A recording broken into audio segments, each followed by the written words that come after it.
Hi friends, this is 5 Minutes Tech YouTube channel. Here is nothing for one smartphone.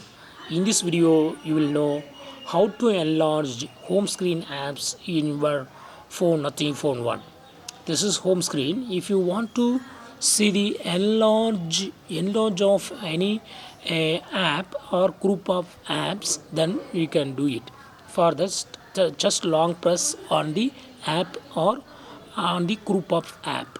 Here, this is the group of apps from Google. Just I long press on it and you will see enlarge icon. Just click it and you can see enlarged of this group. See here. Wow, super.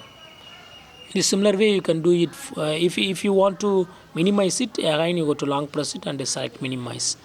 See here. I would like to do it for this app. Just long press it and click on enlarge.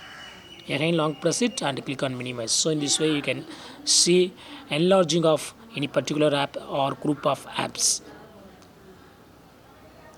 See here, only it works for apps.